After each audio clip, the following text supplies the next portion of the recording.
Bolsonarismo é cristão, é amor. A esquerda é uma ideologia maligna. Se tu não se arrepender desse voto que tu deu pra esse bando de esquerdista, tu vai pro inferno. Ô, Glória! Os bolsominions têm um novo crush. Eu tô apaixonado por esse cara. É macho com tesão em macho. Que delícia.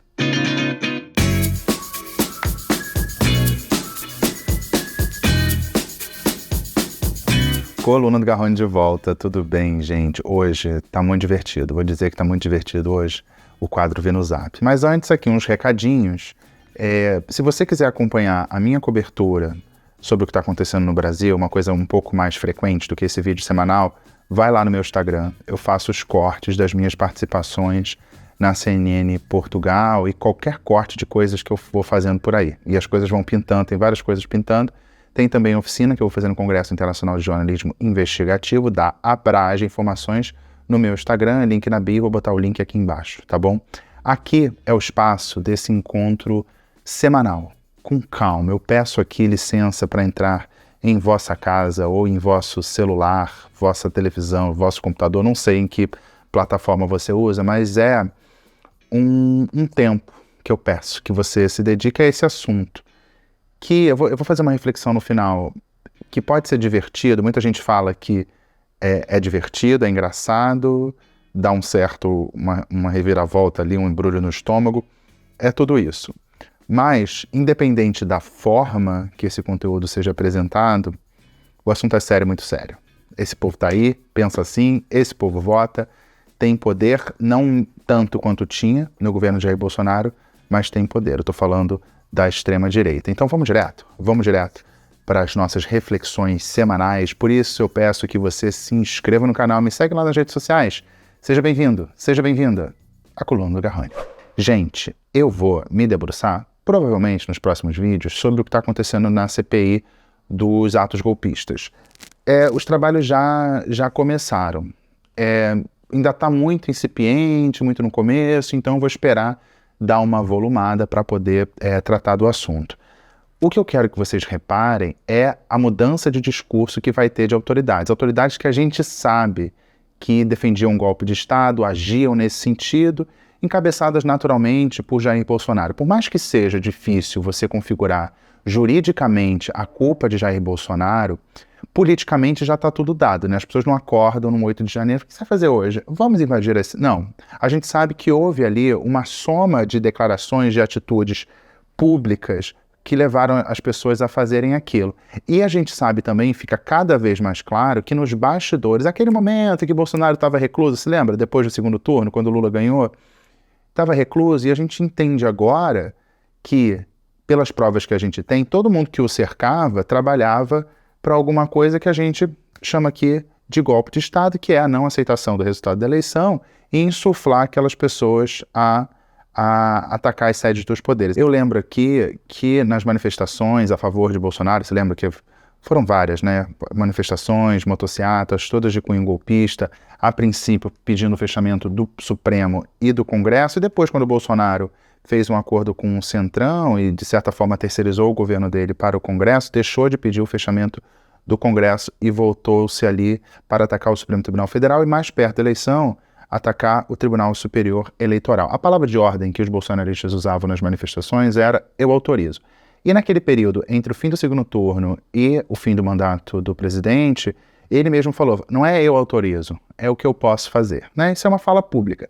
Mas a gente sabe que nos bastidores tinha muita articulação, inclusive alguma coisa com verniz jurídico. Já tem mais de uma minuta de golpe, né? Tem aquela do Mauro Cid, até a do Mauro Cid, que foi encaminhada para o Mauro Cid, e também do Anderson Torres, ex-ministro da Justiça, ex-secretário de Segurança, atual preso em prisão domiciliar com uma tornozeleira e tal.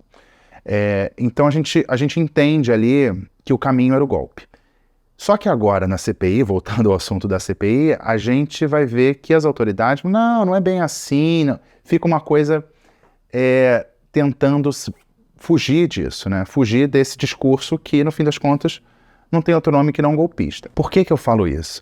Porque esse discurso de não foi bem assim, a mídia manipula, não é, vocês estão distorcendo essa narrativa, toda essa estratégia de tentar tergiversar e tentar não se incriminar, bate de frente com o que a gente vê nos grupos bolsonaristas. Porque nos grupos bolsonaristas, eles continuam pedindo golpe de Estado. Não é que eles não querem isso, eles querem isso. Apesar de agora as autoridades que estão nos holofotes, estão agora na CPI e estão tendo que prestar contas para a justiça, são vários processos, se eu ficar listando aqui eu vou perder horas, eles tentam tergiversar, mas nos grupos bolsonaristas eles continuam com aquele discurso de não aceitação do resultado da eleição e de intervenção das Forças Armadas. Então, há aí uma certa desconexão. E por falar em desconexão, eu queria compartilhar com vocês um tweet que viralizou porque tem um quê de cômico. Eu não quero personificar a coisa, porque eu acho que personificar é a pior coisa que tem. A gente está aqui para debater ideias. Se tem pessoas com ideias péssimas, a gente critica as ideias. As pessoas... não precisa, mas a gente tem essa tendência, né? E nesse caso específico, sobre essa pessoa sobre a qual eu vou falar, quando a criticam, sempre tem um quê de misoginia. Então eu não vou criticar a pessoa, eu vou criticar a ideia. Eu estou falando da Janaína Pascoal, que ficou bastante conhecida na época do impeachment da Dilma, que ela era lá a advogada responsável por defender a tese do impeachment, saiu vitoriosa, depois se candidatou, ganhou, e agora, até onde eu sei, voltou a ser professora. E ela mandou um tweet, diante dessas informações que saíram, dessas pessoas insuflando o Mauro Cid, o ajudante de ordem, braço direito, um mordomo de Bolsonaro, a dar um golpe de Estado, ou a encaminhar a mensagem, encaminhar a documentação para que o Bolsonaro tomasse essa decisão de dar um golpe de Estado. E ela diz, abre aspas, se não forem meras conjecturas, os diálogos que vieram à tona nos últimos dias mostram, na verdade, que Bolsonaro salvou a democracia, ao resistir à pressão sofrida por grande parte de seu entorno. Ele, inclusive, deixou o cargo antes de seu mandato terminar. Não digo isso como forma de defesa, mas como conclusão lógica do material recentemente exposto. Muitos foram os diálogos em que os interlocutores imploravam para Bolsonaro dar um golpe e ele não deu nem tentou. Então, para Janaína Pascoal, o Bolsonaro salvou a democracia. Isso está partindo do princípio que ele não concorda com todas essas mensagens, esses discursos que pregavam golpe. A gente lembra que há décadas ele defende que o melhor momento das últimas décadas no Brasil foi a ditadura militar. Ele é um saudosista da ditadura militar. Tem aquela velha frase dele numa entrevista que ele deu lá nos anos 90, dizendo que pelo voto a gente não vai mudar nada. Ele, já falei aqui, participou de atos golpistas já em 2019, ele mal havia assumido o cargo e já tinha ato golpista no currículo. E em 2019 também ele ganhou, ganhou 18 e disse que teria ganhado no primeiro turno e não no segundo turno, ou seja, dizendo que houve fraude, e para basear isso ele dizia que ele tinha muito apoio em todo lugar que ele ia, então se ele via que o apoiavam, é claro que o apoio dele era quase unânime. Então, ataques ao STF, ataques ao Congresso até ele se aliar ao Centrão, depois desistiu, e foi embora do país sem aceitar o resultado da eleição, que ela diz aqui, que ele saiu antes do seu mandato terminar e tal. Ele não aceitou o resultado da eleição e não pediu para as pessoas que contestavam o resultado da eleição e diziam que ladrão não sobe a rampa, não falou para essas pessoas se desmobilizarem, né? A gente sabe disso. Ou seja, o Bolsonaro não tem esse compromisso com a democracia. Um equívoco. Mas eu não queria falar disso, de novo, não queria personificar, porque é meio óbvio que o Bolsonaro tem uma falta de compromisso com a democracia, para ser sutil. Se ele tivesse realmente comprometido com a democracia, ou o Cid tivesse comprometido com a democracia, teriam denunciado essas pessoas que incentivavam o presidente a cometer um golpe de Estado. Não foi feito. Se houvesse compromisso com a democracia, você tem que denunciar. Se alguém ali comete um crime, você não denuncia, ainda mais você sendo o chefe de Estado ou o seu ajudante, seu auxiliar, seu assistente de ordem, ajudante de ordem, deveria ter sido denunciado. Mas o que eu queria ressaltar é que, no fim das contas, eu não estou dizendo que essa é uma estratégia política da Janaína, mas se fosse, estaria equivocada, porque ela acaba desagradando todo mundo, porque ninguém concorda com ela, né? Nós, terrabolistas, não concordamos pelos motivos que eu já expressei, e agora, para fazer um gancho com o quadro Vê no Zap, nem os bolsonaristas concordam com ela. Porque os bolsonaristas não acham isso aqui, que Bolsonaro estava comprometido com a democracia e por isso não cometeu um golpe. Tem várias explicações por que não houve um golpe, mas é uníssono nos grupos, e a gente vê, e vamos ver isso de novo hoje, que o compromisso dos bolsonaristas era com o golpe. Eu estou falando do universo do quadro Vinuzap. E o bolsonarismo no poder, o bolsonarismo, digamos, institucional, tentava ali dar um verniz jurídico para o golpe de Estado, para o golpismo. Foi isso que a gente viu nas várias minutas, acho que são 2, né? Não sei se deve ter mais. Eles não aceitavam o resultado da eleição, Bolsonaro não aceitava o resultado da eleição e considerava o resultado ilegítimo, o presidente ilegítimo. Então, nesse momento, a Janaína desagrada todo mundo. Desagrada quem ela já desagradou a vida inteira, e os bolsonaristas, se é que já prestavam atenção no que ela se é que ainda prestavam atenção no que ela diz, não concordam com ela, porque ele não defende a democracia. Ele não é isso que eles querem.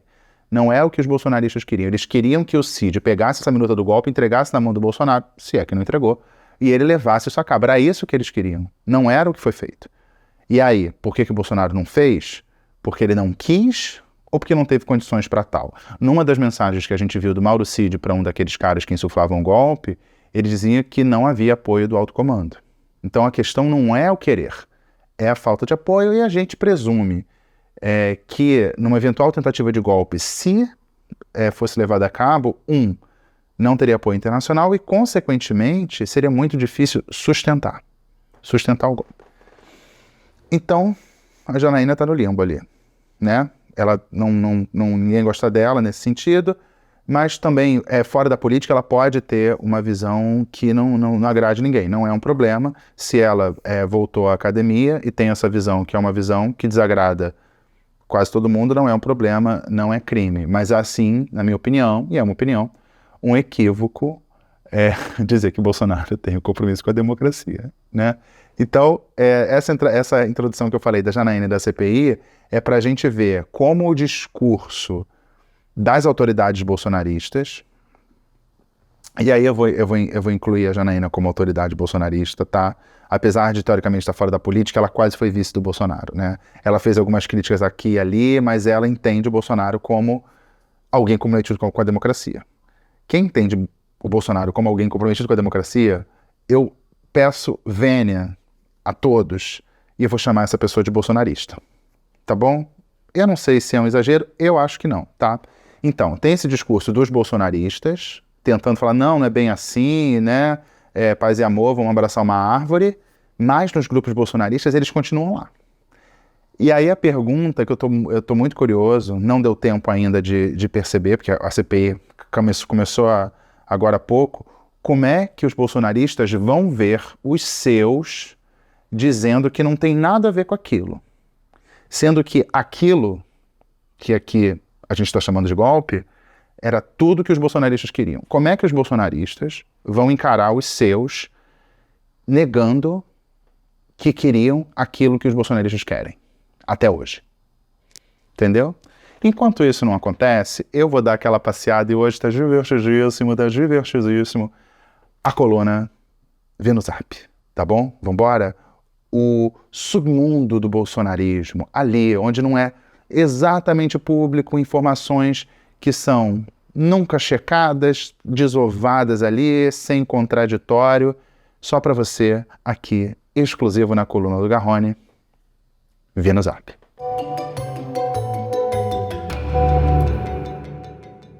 Então vamos lá, tá na minha tela, tá na sua tela, se eu mexo aqui, mexe aí do lado, é assim que funciona a coluna Vinuzap. O que rola no WhatsApp bolsonarista eu jogo para esse grupo aqui, eu perco horas, perco muito tempo selecionando, porque tem coisa que é tão nada a ver que eu perderia 35 horas para explicar. Então tem que ser alguma coisa que gere um debate interessante.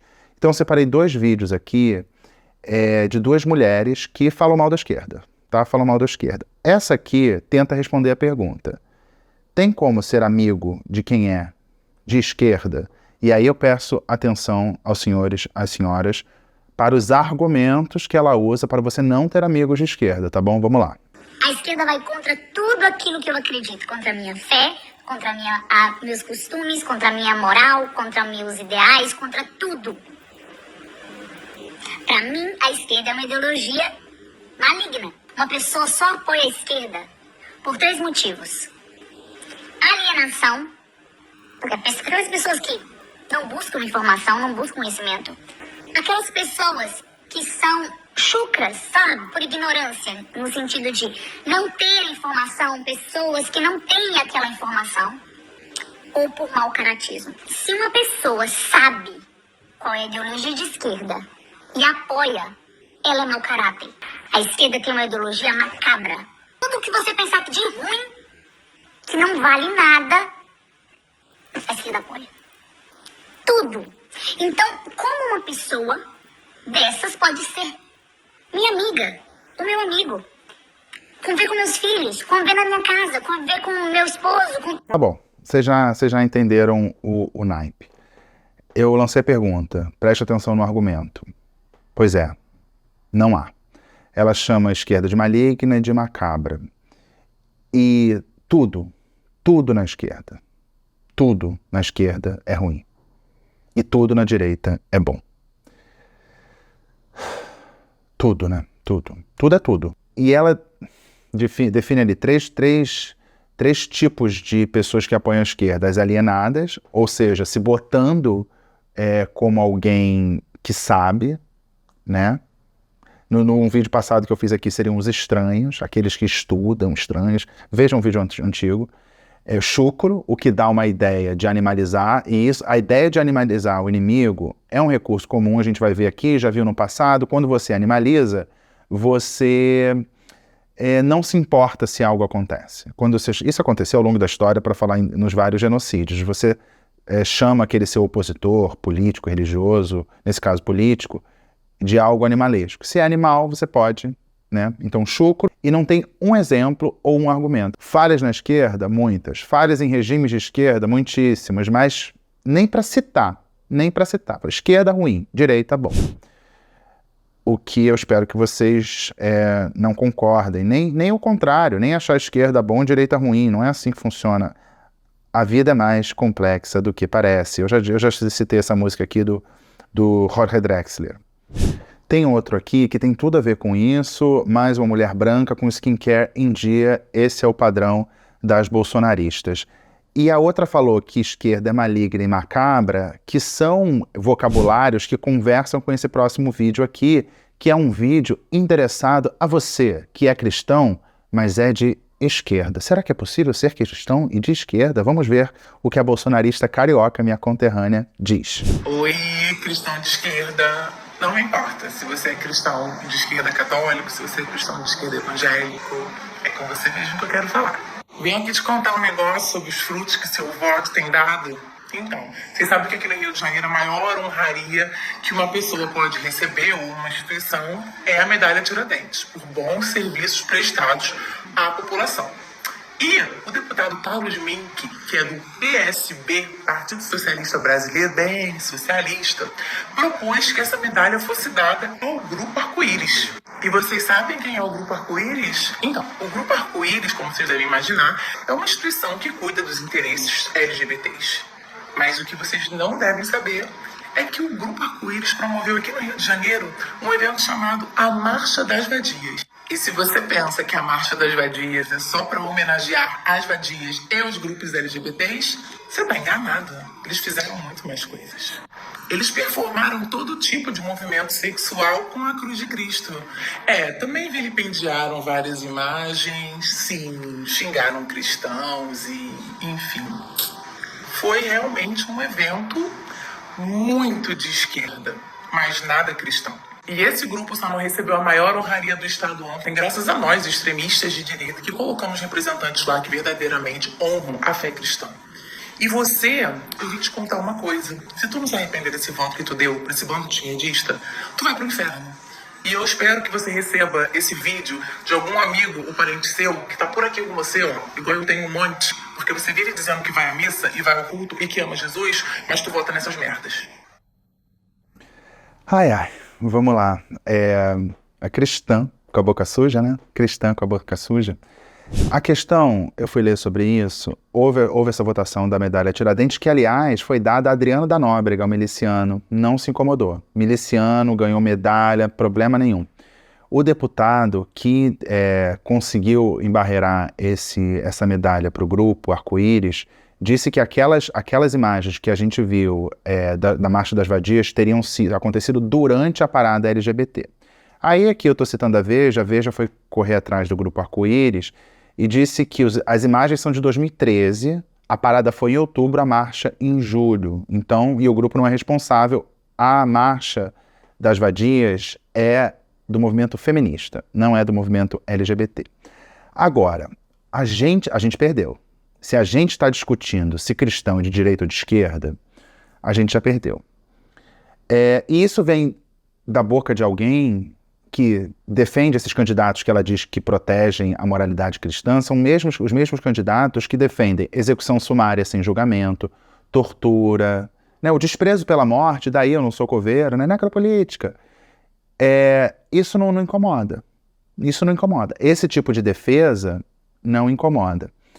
E a gente deve lembrar que ao longo da história a igreja já fez coisas horrorosas, né? Tipo defender a escravidão, né? Mandar para fogueira mulheres, pessoas que diziam que a Terra não era o centro do universo, esse tipo de coisa a igreja já fez.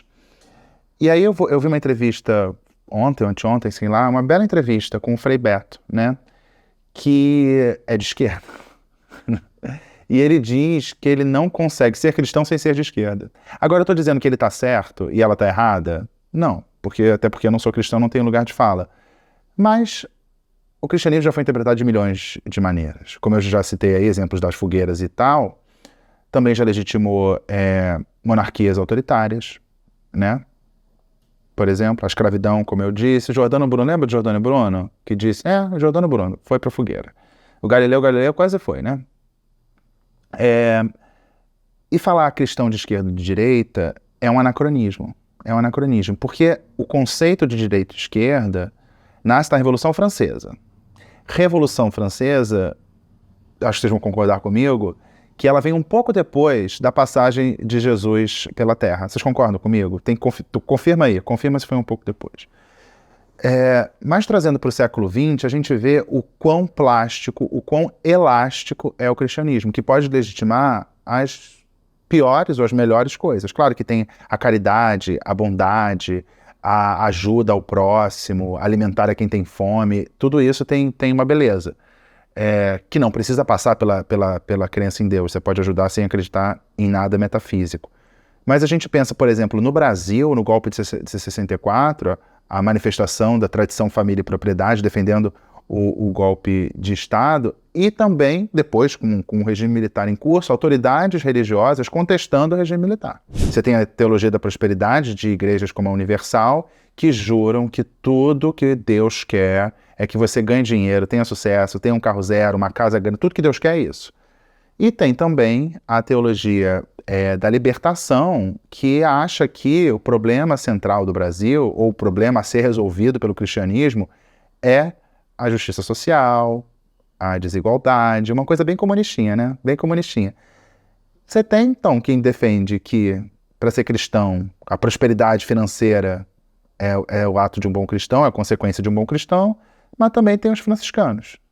Então, como eu disse, se a gente ficar debatendo se cristão é de esquerda ou de direita, a gente perdeu. Esse debate não tem que ser feito. Esse debate não tem que ser feito porque não faz sentido esse debate. Porque é anacrônico e Jesus é um signo aberto. Cada um interpreta do jeito que quiser. Ela diz que o cristianismo dela é contra os LGBTs e é contra o movimento feminista.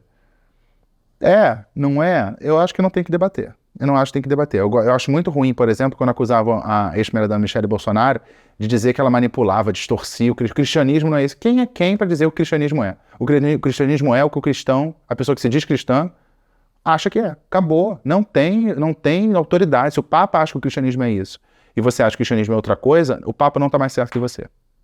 Agora, se você é católico e discorda do Papa, deixa de ser católico. E também tem isso, né? Porque bolsonarista também diz que esse Papa é comunista e é sommelier de Papa. Agora, se você é católico, o Papa sabe o que faz, né? Então, enfim, vamos lá. Vamos lá. Mais uma coisinha divertida aqui. Se lembra que eu falei da animalização do inimigo? Vamos lá. Petista, vem pegar tua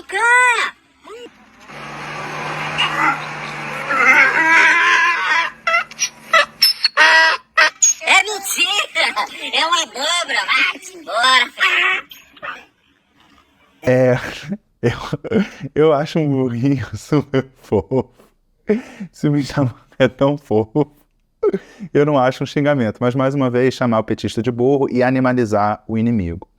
Esse aqui é interessante porque tem uma confusão de conceitos que dizem 66 dias de governo, ou seja, isso aqui é velho, tá? E isso é importante dizer, muitos do material que eu mostro aqui é material velho, mas ele continua circulando. Então não importa se ele foi produzido aqui há 66 dias do governo Lula, faz muito tempo. Se ele está rodando, a ideia está circulando. Então essa coisa do tempo, eles romperam essa coisa do tempo. Não importa, é uma coisa velha, mas a ideia é a mesma. Aí diz aqui, o L já aprendeu. E aí já aprendeu ali, índio, idoso, deficiente, cria 3 bebês, 9 humoristas, aí tem um secretário de segurança, é o Anderson Torres, um governador, que governador foi preso? Não sei. O Lula aprendeu. O Lula aprendeu.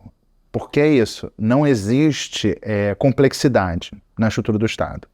Ou é Lula ou é Bolsonaro. Ou é comunismo ou é patriota. Não tem. Então o Lula aprendeu. O Lula mandou prender o Anderson Torres, humoristas, um índio, idosos, empresários, né? O Lula mandou prender. Não tem complexidade. Não dá para exigir complexidade. Vamos ver. Tem uma coisa que eu acho importante rodar aqui, eu acho importante mesmo, que é aqui, ó. Tá aqui. Por isso que tem menos crianças nascendo. É o texto que está aqui embaixo. Por que tem menos? Primeiro, sim, tem menos crianças nascendo, deve ser por conta da urbanização, né? Aumenta a urbanização, diminui a taxa de fecundidade, isso é um padrão. Mas por isso que tem menos pessoas. Por que tem? Por causa da urbanização? Não, vamos ver o vídeo.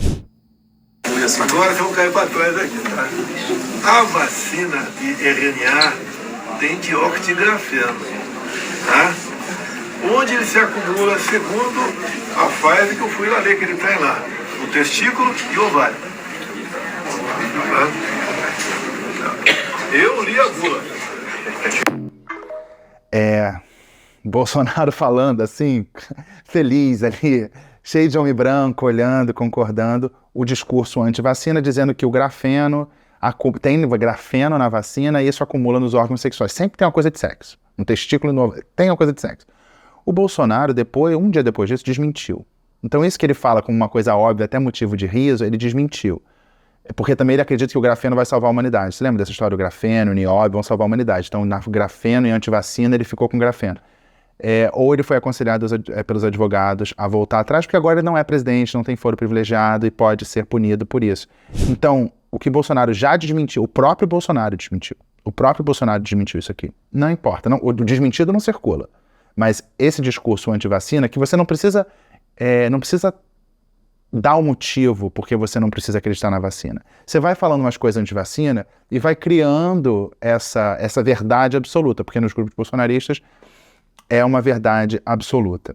Eu falei da ideia de que se perde, se o vídeo foi publicado hoje, ontem, não importa. Vídeo antigo rodando direto, ele é ressignificado. E tem um aqui que é um vídeo antigo, que eu já vi antes. Aí agora ele tá mais curtinho, mas é o mesmo vídeo, olha só. Esse vídeo se destina aos milhares que não estão dispostos a verem a sua bandeira se tornar vermelha ou bater incontinência a um ladrão.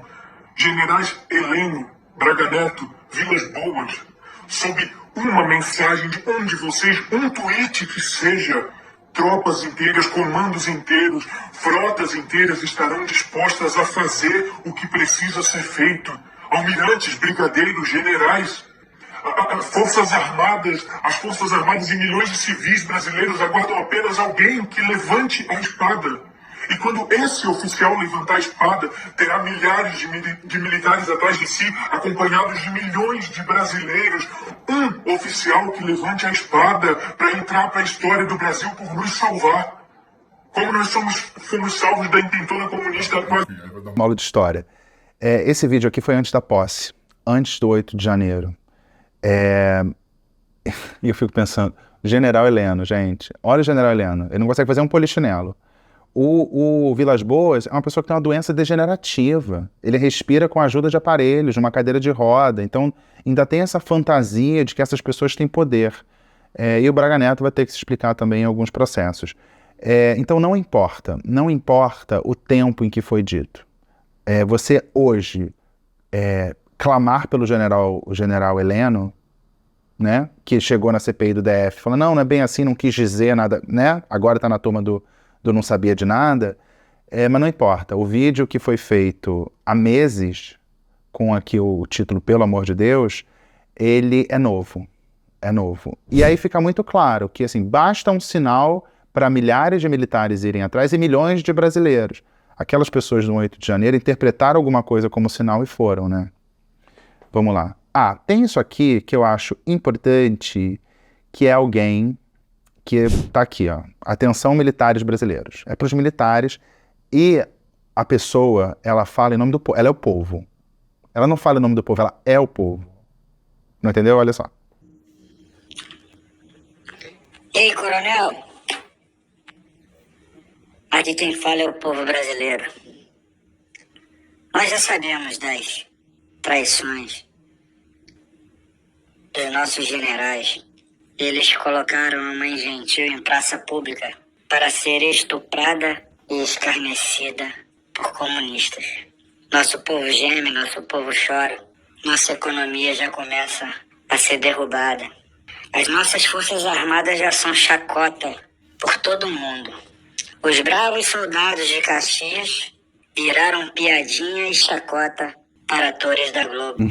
Gente, os bravos de Caxias viraram chacota para atores da Globo. Muito bonito isso, né? Assim, o mundo não faz chacota com as Forças Armadas brasileiras. Pode ficar tranquilo, isso se dá uma importância muito grande. O mundo não está preocupado com isso. O mundo tem guerra na Ucrânia para se preocupar, tem guerra no Iêmen para se preocupar. Você viu o Sudão lá, como é que tá? Não estão preocupados, né? O Brasil, agora, aos olhares de fora, tem um caminho, tem um governo, né? Não precisa nem, e não é uma questão de gostar do governo, não. Tem um governo, né? Então, assim, ninguém está pensando nas Forças Armadas. E esse discurso é importante. A gente viu a imagem do bolsonarista chamando o burrinho como se fosse um petista.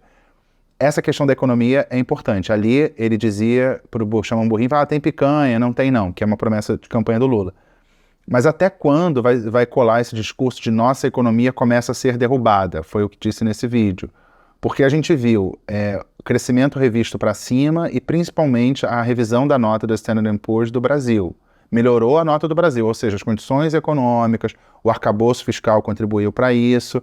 Então, a economia, segundo essa avaliação internacional, que você não pode chamar a Standard & Poor's de petista nem de comunista, há um caminho melhor.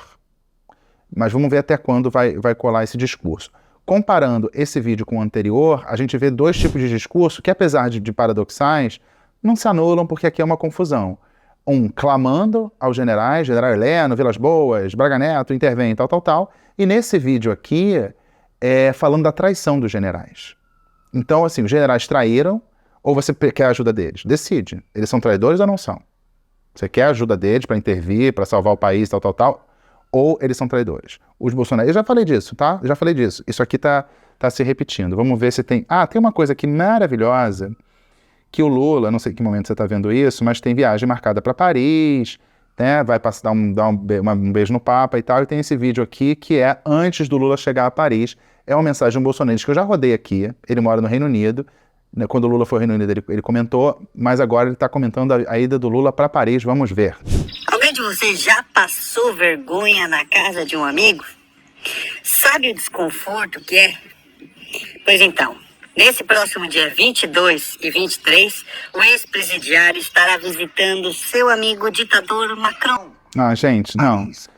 Eu parei. É o ditador Macron, a gente já passa, porque como é que você começa a conversar com alguém que chama o Emmanuel Macron de ditador? Né? Então não dá. Esse é importante aqui, esse aqui é o novo crush do bolsonarismo, tá aqui. Vamos lá. É um crush do bolsonarismo que é o presidente de El Salvador, que era um dos países, agora as estatísticas não são muito confiáveis, um dos países mais violentos, com maiores taxas de homicídio do mundo. E o presidente lá tem um perfil peculiar que encantou esse bolsonarista aqui. Vamos ver. Eu não sei vocês, mas eu tô apaixonado por esse cara. Nayib Bukele é o presidente mais popular das Américas. Aqui no Brasil, o presidente tá com arcabouço no povo. O Bukele não, cara. Lá em El Salvador são 200 262 municípios. O cara vai reduzir para 44. Com esse corte, cara, ele vai ter uma economia de 250 milhões de dólares por ano. Fala aí, como normal um cara desse? Eu já falei pra você que esse camarada aí construiu o maior presídio das Américas. Os presos estão numa chapa de ferro. Sem colchão, sem nada. Na opinião de Bukele, na minha também, direitos humanos é pro cidadão de bem. Aí a galera do direitos humanos foi lá conversar com o cara. Vocês vão gostar dessa daqui. Bukele, os teus presos não comem proteína, não? Olha a resposta do cara. Proteína primeiro do meu povo. Mulher, idoso, criança, pra polícia e pros bombeiros. Depois que todo mundo comer carne, eu vou dar carne pros cachorros. É sério. E depois que os animais comerem carne, se sobrar, eu dou pra ele. O cara não quer saber de bandido, não. Tem mais, tem mais. Os presos estão ameaçando retaliação aos cidadãos de bem, cara.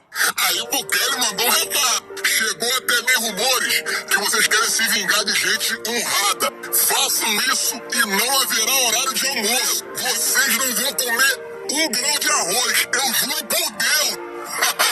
E vamos ver quanto tempo vocês duram. E eu não me importo o que dizem as organizações internacionais. Que eles venham proteger nossa gente. E que eles levem os que estão presos. Se é isso que eles querem. Então não tira, tira. E não quer saber de bandido. Não quer saber de dono. É humor. Presidente mais popular das Américas, não sabemos a fonte.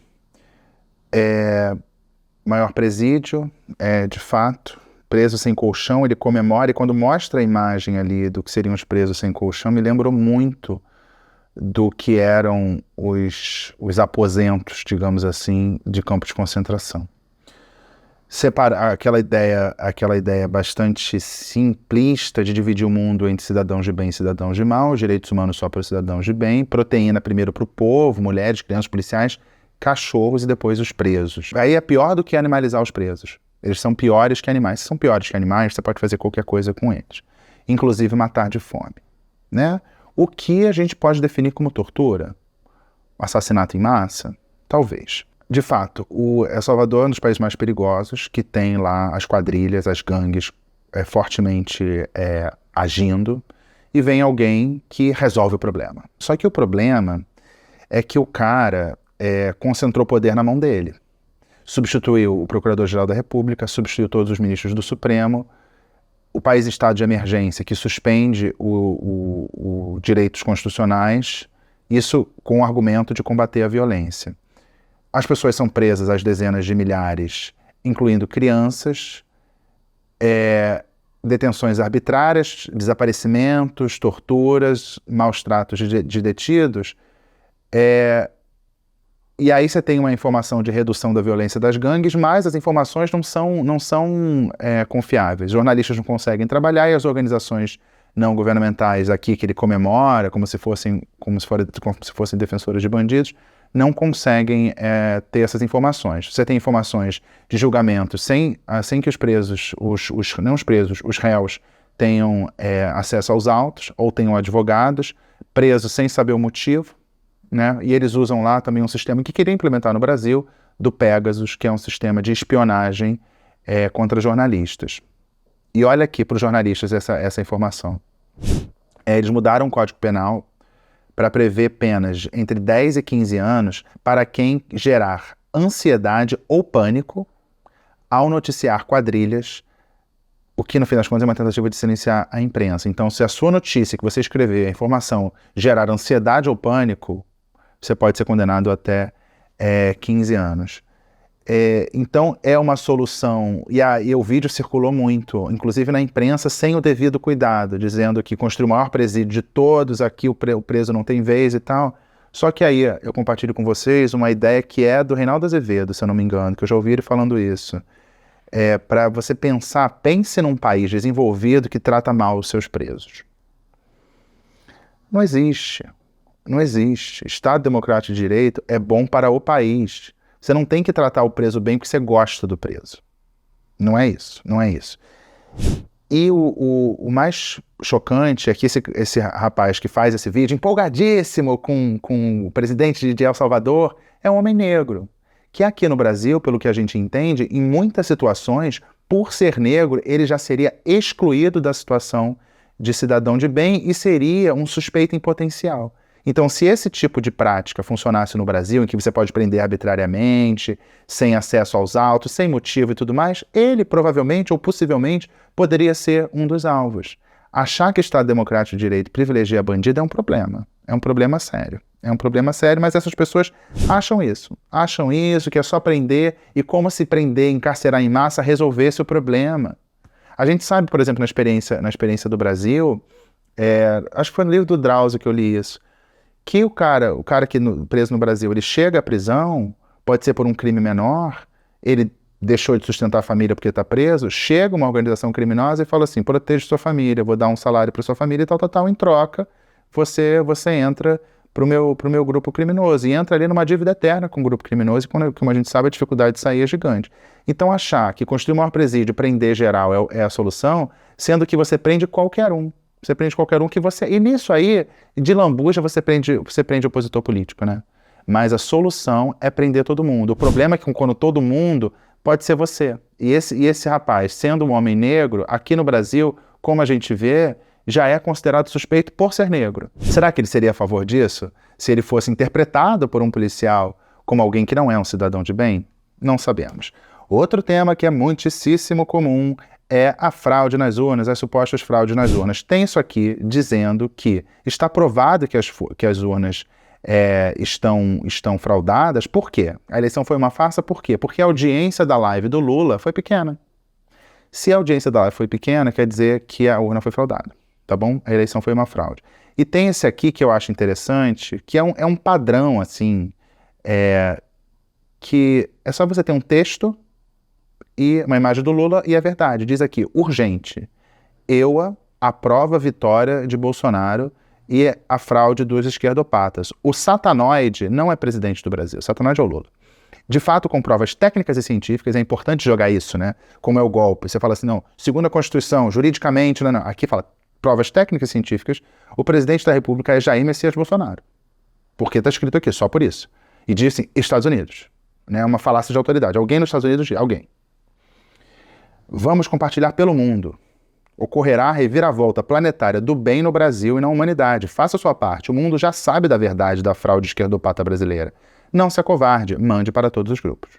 Tá bom? O mundo não se fala de outra coisa mundo afora. Todo mundo está falando da fraude dos esquerdopatas do satanoide. Tá bom? Não sabia não? Tá mal informado. Esse aqui. Estes são os soldados oficiais e até generais veteranos dos Estados Unidos. Os Estados Unidos é preferência. Se reunindo para, se for necessário, lutarem pela liberdade dos Estados Unidos. E se tiverem que lutar contra suas próprias forças armadas, o farão. Me ajudem a compartilhar para que também no Brasil façamos o mesmo. E aí tem um vídeo, vamos rodar.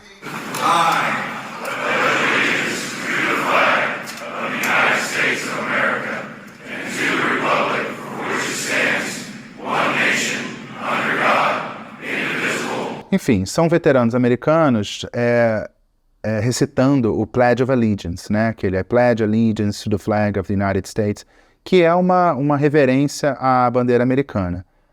Esse é o vídeo. Mas aqui já está dizendo que essas pessoas estão se reunindo para, se for necessário, lutarem pela liberdade, se tiverem que lutar contra suas próprias forças armadas.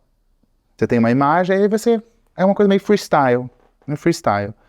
2, para encerrar. Ai, meu Deus, vai ficar grande isso aqui. Esse aqui que é bom, é um vídeo dramático até. É dramático. Cadê esse aqui, ó? Eu vim aqui pedir exílio por perseguição política, exílio militar. Eu vim pedir às Forças Armadas proteção de um bandido que me manda prender pelo crime de liberdade de expressão. Exílio militar não existe, tá? E crime de liberdade de expressão é isso, né? Atentar contra o Estado Democrático de Direito, insuflar golpe, apologia a crime, isso tudo é liberdade de expressão. Liberdade para cometer crime. Vamos andar um pouquinho aqui. Eu estou implorando por socorro. Eu estou implorando para me manter defendendo constituições. Eu só quero ter a liberdade de defender as duas constituições. Eu não quero cometer crime de roubar a Petrobras. E aí vai o moralismo da contra-corrupção. E aí deve ser um tesão, né? Você tá falando um negócio assim, várias pessoas te filmando, deve ser achar o máximo. E fala com força, e duas constituições. Aí tem que informar que o Brasil só tem uma, tá? Essa outra aqui é um livro sagrado para muitas pessoas, tá? Não é nem assim o mais sagrado, segundo a maioria da população mundial, não. É uma religião, uma das religiões majoritárias e tal, mas esse livro nem é sagrado, nem no Brasil ele é sagrado para todo mundo. Então não são duas constituições. É importante a gente ver ali, a questão semiótica é sempre importante, né? O cara vai pedir exílio militar e alguém já estende a bandeira do Brasil, né? Porque se estendeu a bandeira do Brasil, você já identificou. E eu separei um textinho aqui, só para vocês, é só para resumir. Depois de tudo que eu falei aqui, ó, do exílio militar, do Macron, que é ditador, ela não gosta, não pode ter amigo de esquerda porque a gente não conseguiu saber o argumento, o cristão bom é cristão de direita, o que mais a gente viu aqui hoje? O Pledge of Allegiance aleatório, gente chamando o general Heleno para intervir, para dar um golpe, gente chamando os generais de traidores, o discurso anti-vacina do Bolsonaro, tem o cara lá pagando pau pro presidente de El Salvador, e é isso. Tem mais coisa, mas eu dei uma editada. E para resumir aqui, temos uma solução. Sabe o Brasil? O Brasil tem alguns problemas, concorda comigo? Concorda. Tem uma pessoa aqui que vai dar a solução. É tão simples, é só ser bolsonarista que tem uma solução. Ele vai lá, olha, eu queria ter o poder de um presidente. E aí ele parte do princípio que o presidente tem muito poder, porque você vai ver o que ele vai descrever aqui, ó. Em primeiro lugar, mandaria as Forças Armadas passar um pente fino em todos os morros e favelas com assento, onde tivesse, com assento, rumores de bandidos e traficantes sem usar algemas, somente chumbo. Então, assim, criminalização da pobreza, básico do bolsonarismo. Pobre e se for preto, então pobre, preto, bandido. Bandido, assim, bolsonarismo in a nutshell, é isso. Então, assim, se tiver rumor de bandido e traficante na favela e nos morros, não use algema, só use chumbo. Execução sumária, tá bom? Aí resolve o problema.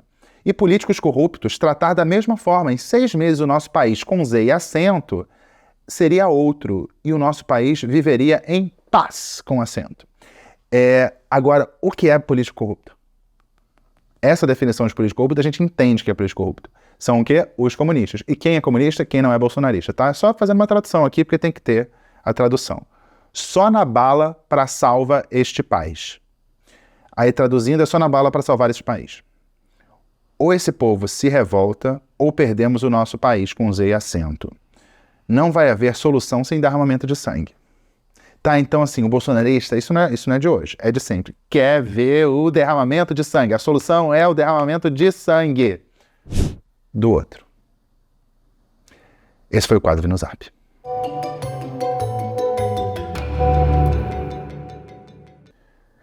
Para encaminhar para o final, tem umas informações aqui de um relatório que eu leio uns relatórios muito loucos. Esse relatório aqui da ONU, encaminhado para o secretário-geral da ONU, que é sobre ataques terroristas com base em xenofobia, racismo e outras formas de intolerância, um tema leve.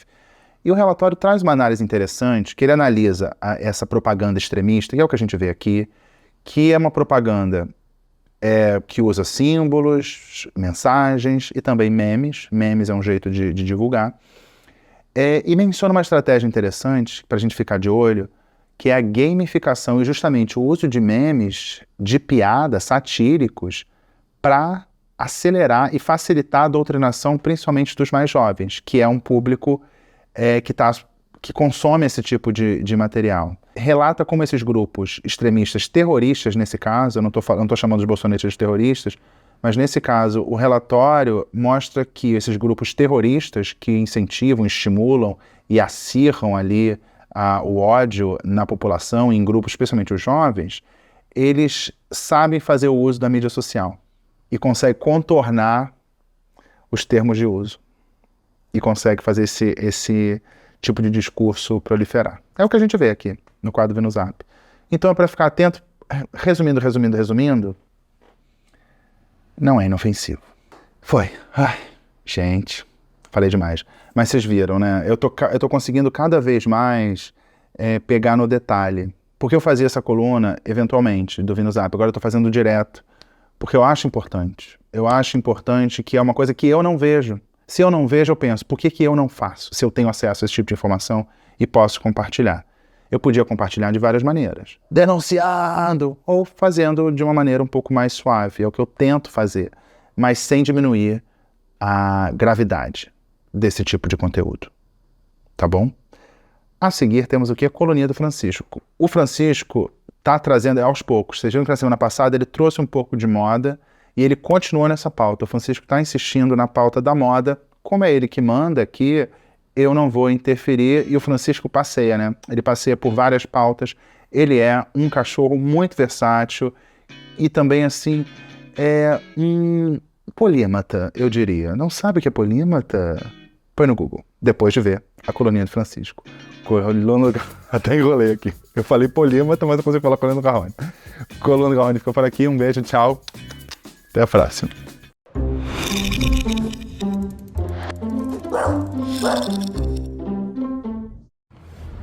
Francisco tem essa cara, assim, de que tá cansado, meio blasé, mas olha, ele não abre mão da moda. Vocês viram na semana passada que ele tá com esse novo casaco, mas ele não se contenta só com o casaco. Tem que customizar. E ele aqui buscou referência nos anos 80, tá? Com esse lencinho que a gente conhece. É uma referência de anos 80, né? Que tá voltando, Francisco? Tá voltando essa moda? Eu não sei. Mas o Francisco, se não tá voltando, ele decidiu relançar essa moda, né, Franciscão? Né? Mas tá bonito, ó. Olha o soninho. É isso, tá super bonito. E Francisco não tem jeito. O Francisco gosta de vermelho. Não sei qual é a dele. Eu disse no vídeo passado que ele era comunista. Será que é mesmo? Tá se mostrando, né, Franciscão? Né? Quem olha assim pode achar que ele é mal-humorado, mas não. É só o jeitinho. Só o jeitinho dele, né? Né, Franciscoide?